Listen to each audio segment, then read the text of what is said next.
What's up, everybody? I think we are live, and if we are live, go ahead and say hi. That way I know what's going on. I think we're good. Okay, welcome to the channel. This is Davo, and we are talking about €1 homes today. We're actually going to cover a lot of topics. I know that most of the time we talk about €1 homes, right? There's a lot of people talking about them, and that's fine. I like it. It helps gain a lot of attention for Italy, and I hope that I can share some interesting information. If you'd like to ask questions, I'll try to spend some extra time at the end, but let's save all the questions for the end because we do have a lot of stuff to talk about. So let's get to it. So first of all, I'd like to talk about a number of things. So let's list them off what they will be. We're going to talk about basically the €1 communities, what they are or where they are, more or less. I often get the same questions over and over. Where are they available? And then what is the process?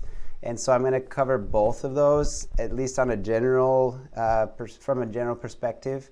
And then we're also going to talk, make sure to stick around because we're going to talk about the latest €1 home community. Hi everyone, Belinda, Luca, thanks for saying hi. We'll talk about the latest €1 home community that has announced that it's joined the ranks of the €1 home initiative, extravaganza, I was going to say. Okay, so cool. Let's do it this way. I'm going to switch screens like this. First of all, I wanted to let you know to answer questions over time, instead of talking to me directly, you might check out my website. It's thedavo.com, and then I put /€1, and you'll see it. It'll just reload. It might reload here for a second, but it's just a very simple website that talks about, it allows you to get in contact with me on an email list. And then if you go down a little farther, it talks about the list of communities, how to purchase, and then there will be coming soon remodeling resources to help you. And so as you go down, you can click here, it'll take you down faster. This is a €1 home in Sambuca you might not have seen.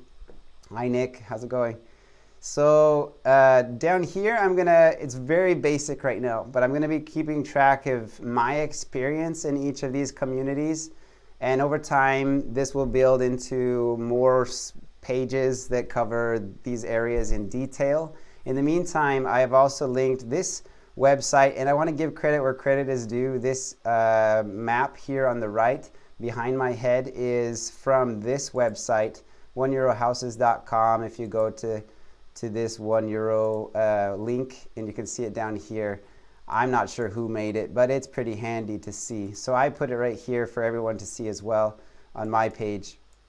Where they are, and it's interesting. We're going to talk about the new one that just came out, but there's been a number that have just come out in the last month or two, so we'll talk about them all a little bit at a time. Okay, so let's talk about where they are first and where I know that they're available, because it's not always that clear. First thing you should know that there are relatively low numbers of €1 houses compared to, hey Jorge, thanks for saying hi. There are relatively low numbers of houses available based on the kind of attention that is placed on the €1 homes. If we look at the map here, I'll make it bigger and put it where you can actually see it. We've talked about the map before in general.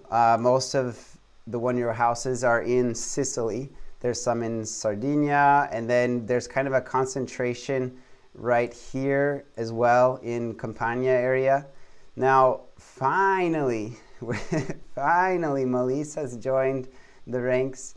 Now, there's a city called Lecce nel Marsi that I don't know a whole lot about right here in the middle, but otherwise it's been North Italy, Central Italy, and South Italy. And then right here in this mid-range, Molise and Abruzzo have just barely started really announcing, hey, we're going to be on board too, okay? So I don't think anybody should feel like, hey, well, I'm going to miss my opportunity, because it just seems like the more time that goes on, the more benefits there really are, or the more options there really are. But when those options come out, potentially that same week they're already gone, potentially. I know that every time I talk to like a mayor or someone who's responsible, they tell me how many hundreds and thousands of responses they get on like general interest, and then it diminishes by number to the actual number of people that will act and pick one up because they found a solution, right? Anyway, so these are the communities that, hi Noriko, thanks. So it's fun to see you guys in the comments all the time. My family's doing very well, thanks for asking. I've been to a number of these places, and most of you have probably seen on my channel when I've shared it with you. This summer was mostly down in this area right here. Toronto is actually not on this list. And interestingly enough, it's the city that has been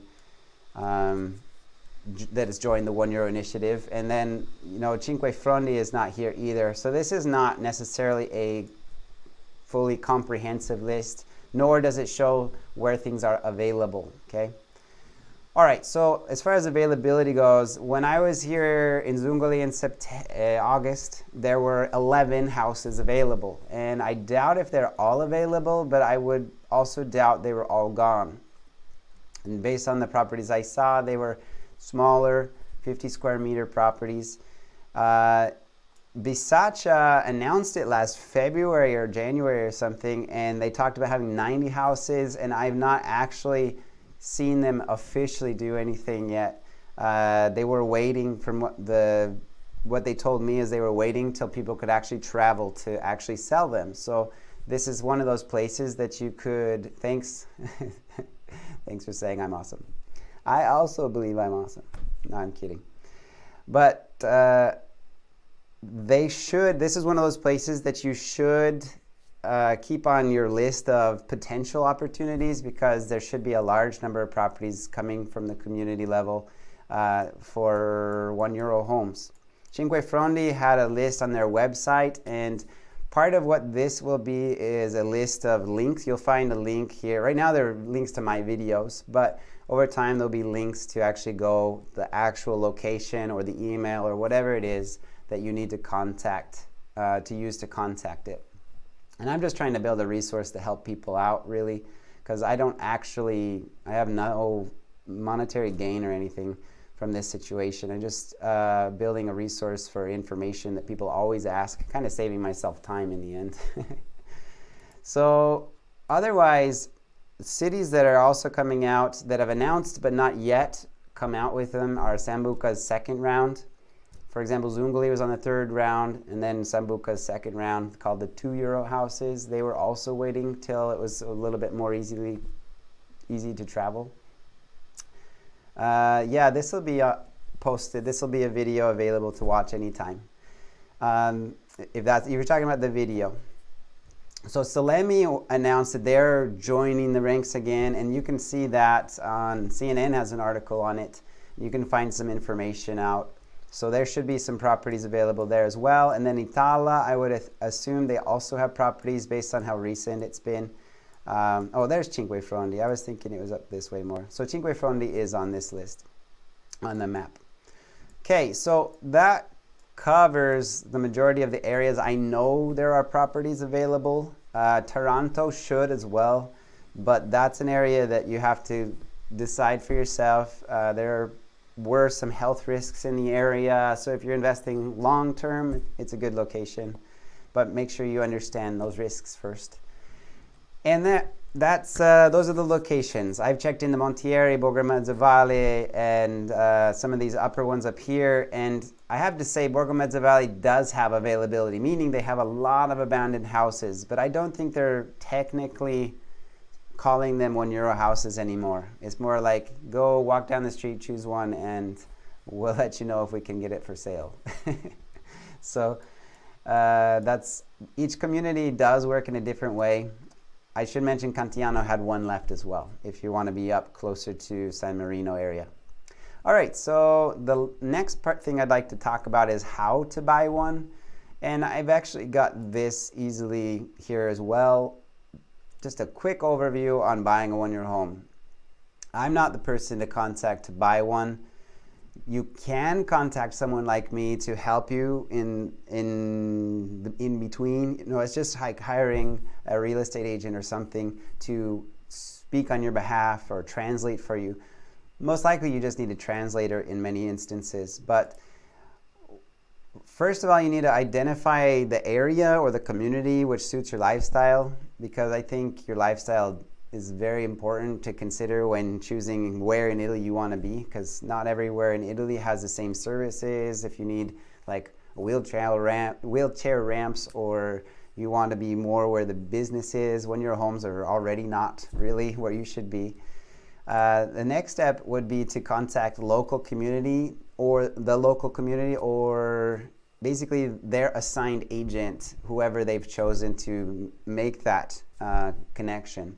Most of the time it is like the mayor or someone in his office, but sometimes, like in Musumeli's case, I should mention they also have real estate usually for sale, though they'll probably try to lead you towards the superior homes like they do, which is totally cool. Musumeli uses a separate agent, real estate agent that was established specifically for the one-year home initiative. So sometimes you'll have that case. But otherwise, you can always contact a real estate agent in the area, but just expect that they're doing a service on top of the expenses of the one-year home transactions. Number 3 would be touring the available properties. So you can either organize someone like me to go there for you and check it out, but you're going to want to see what it's like, because either it's going to be like in a tight corner, hard to access, or up on a hillside that you can't get a car to. You'll want to know that kind of stuff.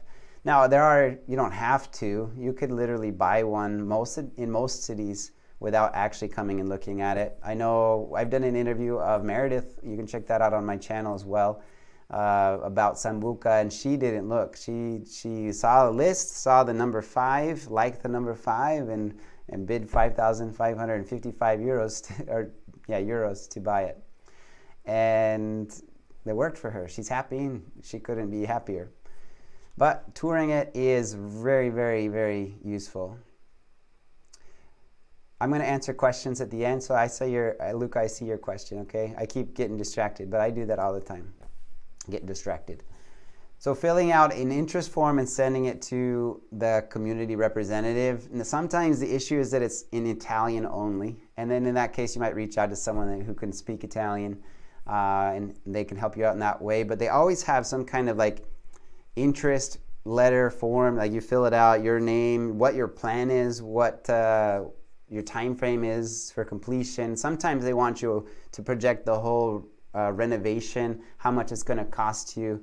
They want to have an idea of how much money you can bring to the table to make it, they don't want it to necessarily just stay in its same condition. And that's why they always have that 2-3 year, you got to finish by now or we take your money kind of situation.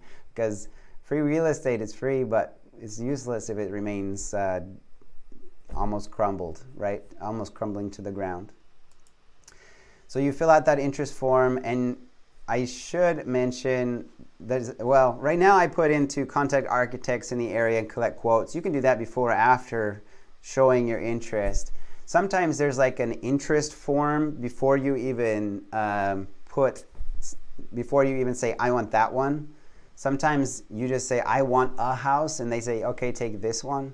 So it depends on the community, okay? And perhaps you can talk to me in the future and say, this is the community I'm interested in, and then I could tell you this is what I know about that community, or these are the rules of that community, easier than talking about all 30, 40 communities all at the same time.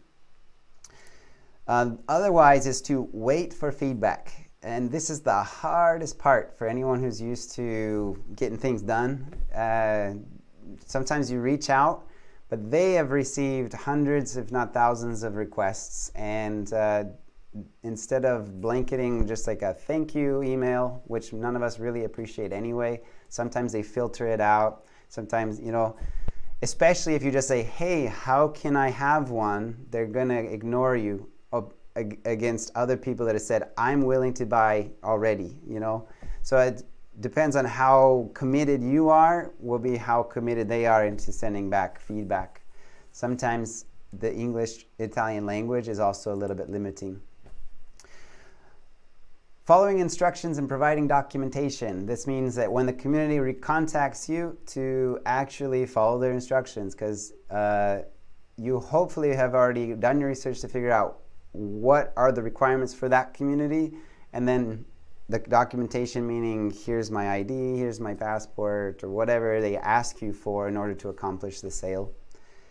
And I know we can get a lot more specific on what types of documents, but this is an overall for every single situation out there. To organize the final transfer of property through the notaio, and sometimes it's like completely up to you. Like for example, in Cantiano, okay, great job, you won. Now here's the name of the seller, you contact a notary and find a way of purchasing it. Okay, we were just the intermediary, now you guys purchase it. Kind of like a real estate agent would act and then would pass it off for the notary. You would still have to do that yourself. Other times they have the agent who takes care of it for you, or the community staff member who just helps you out through the whole process. But most of these things are a job above and beyond what their typical jobs were. So it just takes a matter of time before they accomplish said responsibilities. And then just to renovate it within the time period, and which is usually 2 to 3 years, usually. Okay. Now there are sub steps, like sometimes putting money into a bond with the city, and sometimes an insurance policy. So those are other variables that can change depending on the community. Again, start with which community. All right, so enough time has passed. I'm going to jump into the, I see we have a ton of people in here. It's awesome. We've had 20 people watching right now, and 84 people have already connected. So share the video if you can. We're going to talk about the new community now. So first of all, if you haven't seen it, CNN did this article. This is like halfway down. Whoop. This article was Castropignano, the latest Italian village to sell $1 houses, okay? And I have no complaints with anything they've said. Sometimes I complain about CNN, but right now I won't. They do reference to the other areas, Salemi and Santo Stefano di Cesagno, right here. One being in Sicily and one being in Abruzzo, talking about how they're all just kind of jumped in right now. But overall, the main message of this is that the mayor is looking at things a little bit differently. He doesn't want a big group of hustlers coming in and trying to get free real estate as fast as possible. What he's asking people to do is to actually contact him directly.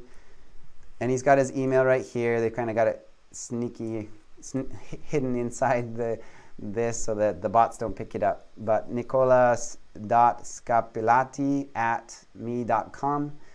And the idea is you're supposed to send him what you need, right? It's like, I'm looking for a home, I have a family, or I'm looking for a vacation place. And so he's going to take responsibility. At the same time, he is trying to contact people who own property. And he's saying there's like 100 properties that are abandoned in his community. And the idea is that he wants to be able to take what you need and apply it to what they have the best way possible. So he's acting like that middleman, trying to keep the peace in the community. And I don't know why he chose this, but from their perspective, this is the best way forward for them. I want to look at real quick where Castropignano is on this map. So I showed you, first of all, the closest large city is Campobasso right here. And it is, I looked it up, it had 40,000, right here, 49,000 people in Campobasso as far as the population goes. So it's not that far off from a community basically it's larger than Lodi. For example, I live 10 minutes from Lodi. This is 20 minutes from Campobasso. And Castropignano is seems to be a hilltop type of town. I don't know if we can put the terrain on here somehow. I always forget how to do that kind of stuff. So we have a city that used to be about 2,500 people back in like the 1930s, and now we're just shy of 1,000. Okay, and I do want to say this, and I wanted to say it this way. Finally, Molise is offering a €1 home community, or at least finally during the period in which I'm tracking them. I don't know about previously to that, but I say that because I don't know if you're aware, but back in the day, even CNN did an article about how Molise will pay you $27,000 to move there. Okay, so if you think about the idea of taking a location where you can buy a €1 house and renovating it and doing that cool thing, you still have to end up paying your own survival. You know, you have to pay for your own monthly expenses when you go to live there. But in this case, if you're in Molise anyway, as long as you're in a community with less than 2,000 in the population, and even here's a list of the people of the communities with less than 2,000 inhabitants, and it is on the list with 922. As long as the region of Molise continues their reddito di residenza attiva, technically you could go live there and have €700 per month. I think it was seven or 8. I don't remember anymore. This one says €700 per month as income just for living in a place where you bought a €1 home. It seems like kind of like the perfect combination of buying a €1 home with anything, right? But you have to start a business. So that's where things get a little bit complicated, that you have to, and they even ask you to fill out this kind of document, and they do an assessment based on these things right here. Now, I did not check first that this was still in effect, this region of Molise offer, but I have also searched. I should say I did search. I didn't see anything saying it wasn't in effect, but I'm not sure. So this is one of those things that I feel like I'm going to convince my wife to move to Molise with me soon because the idea of buying a €1 house in like a historical town and starting a business, which she wants to do anyway,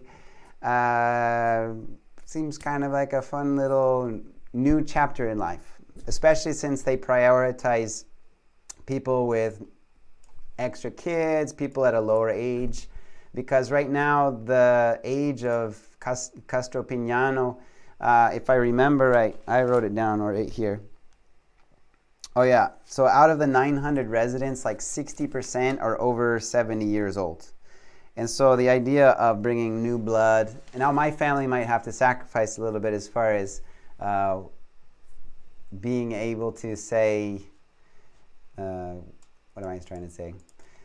This, as far as trying to have that normal lifestyle, because there's like one restaurant and one post office and like maybe a bar or two. But the idea of going there and being one of those people that's trying to boost the economy, I think that would make us feel good as a family, and kind of be a challenge at the same time with those €1 homes. So my eyes are open, my thoughts are open regarding this place as an option for a €1 house investment. Most definitely, because if I'm going to pick anywhere, it's going to be a place that makes my income increase. That makes sense, right? Anyway, so finally, that's what I want to say, finally. So right now I'm going to stop talking and answer some of your questions. And I don't think there's that many yet, but if you have questions, go ahead and put them in right now. We're already a number of minutes in, probably about 20 minutes into talking. First of all, I do want to reconfirm, this video will always be public, so you can always come back and check. My website is public, if that's what you were referring to before. Thanks for saying I was awesome again. That was nice of you. Realtors can sell anywhere in Italy, correct? Not just in their region. Yes, technically. Now, most of the time, they will stick to their own region because that's what they know. And technically, you should also probably stick with realtors that know that region.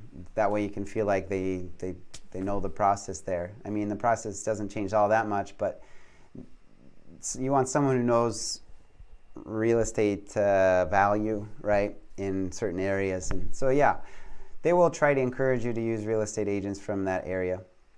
Hi from New Delhi. What is your thought? Is it worth the cost to buy one-year home and then rehab it, or buying a 50K, 75K and simply updating it? Daniel, this is a good question. Basically, I think it is to evaluate, because, for example, I can sit here and say, no, that's ridiculous. You could never buy a one-year home and renovate it for less.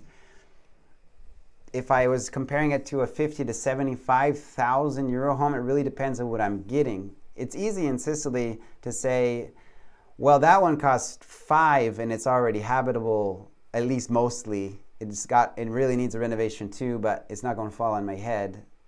And say, well, that one-euro house for 5,000 euros, I could still not live in it because it is going to fall in on my head.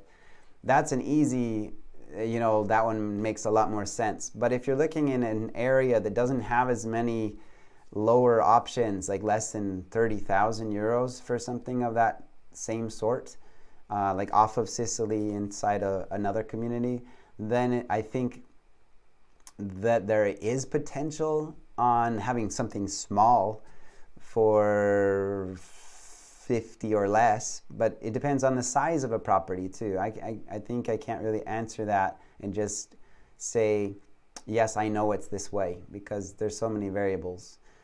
So if it's a small 50 square meter property, I think you could renovate it between 35 and 45 in most areas in the South Italy and Sicily.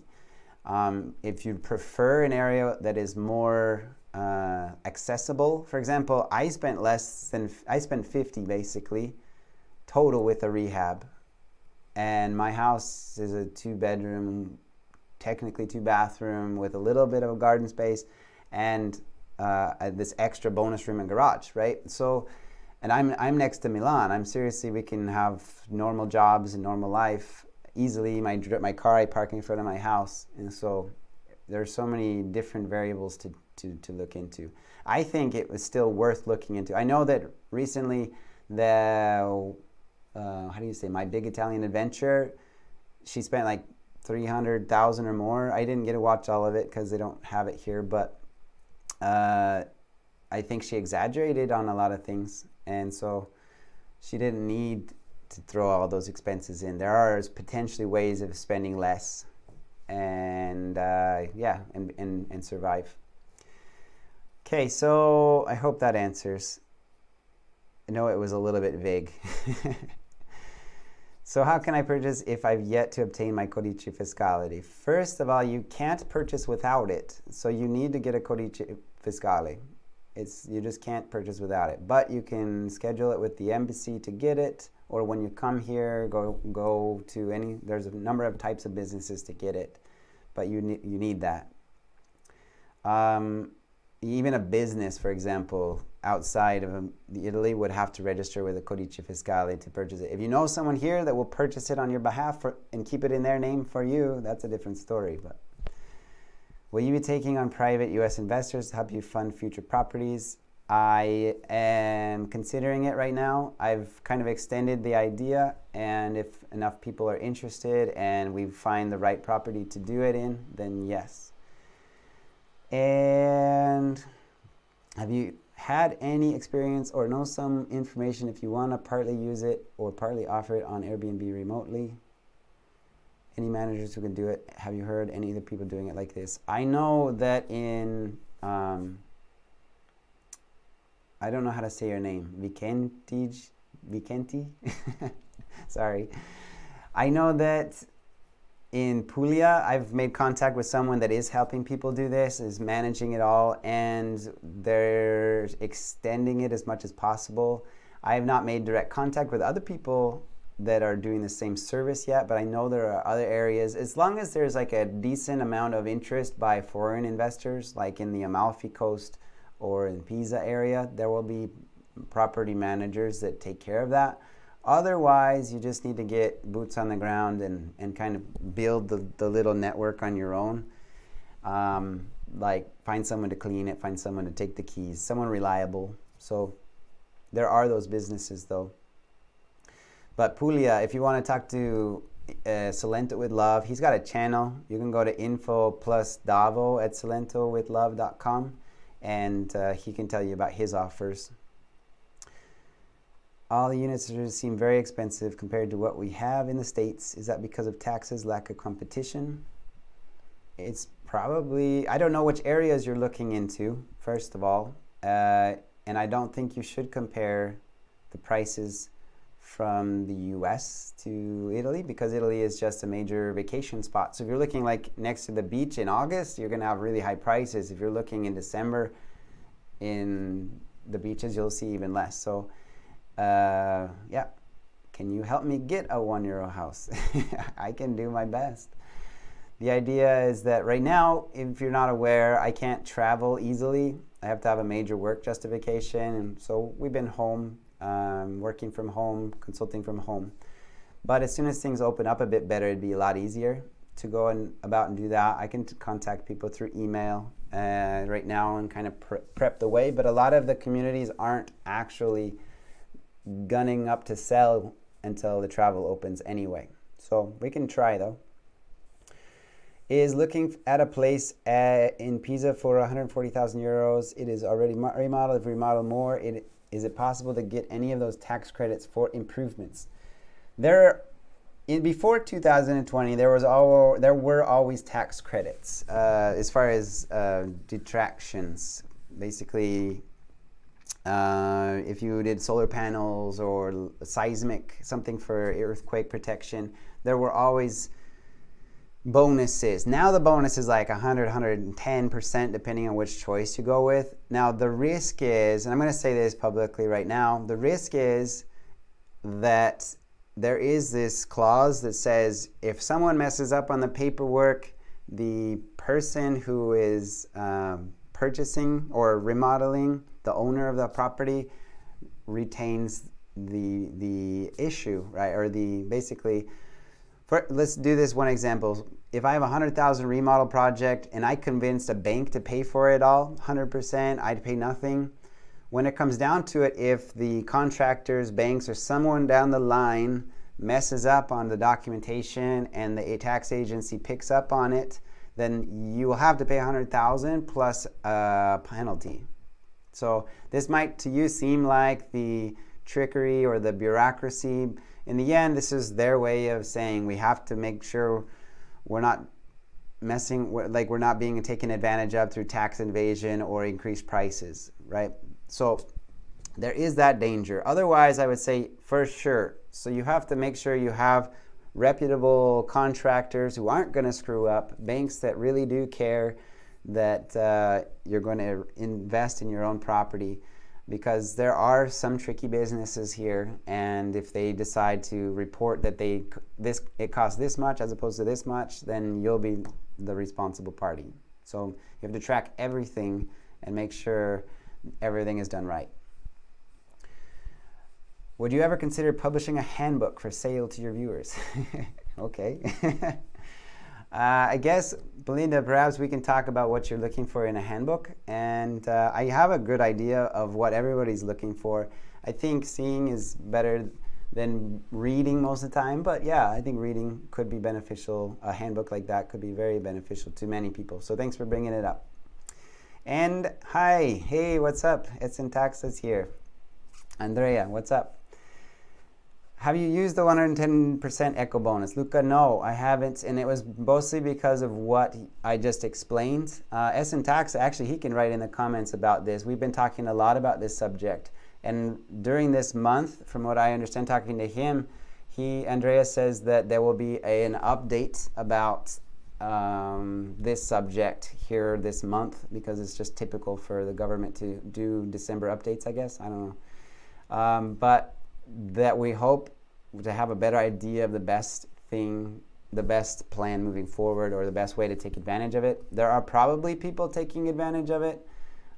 We have not yet, but we are intending to. So it's one of those things where we've been in this sit and wait moment, and not everybody likes the sit and wait of Italy, but it's sometimes the safest option. Thanks, Jorge and Belinda, for providing that support. So you guys, that's it for today. It's been a long video, and I hope that you find it beneficial. Again, these communities don't seem to be giving up. And especially where I see this Molise with Castropignano, I feel like I don't know how it could get any better. Someone's going to come up with some other crazy offer, and we're all going to sit here and laugh together about how I said this is the best it could ever be. Anyway, thank you everyone, and I guess I will catch you next time. If you have any other questions, feel free to leave them after the video's over. See you next time.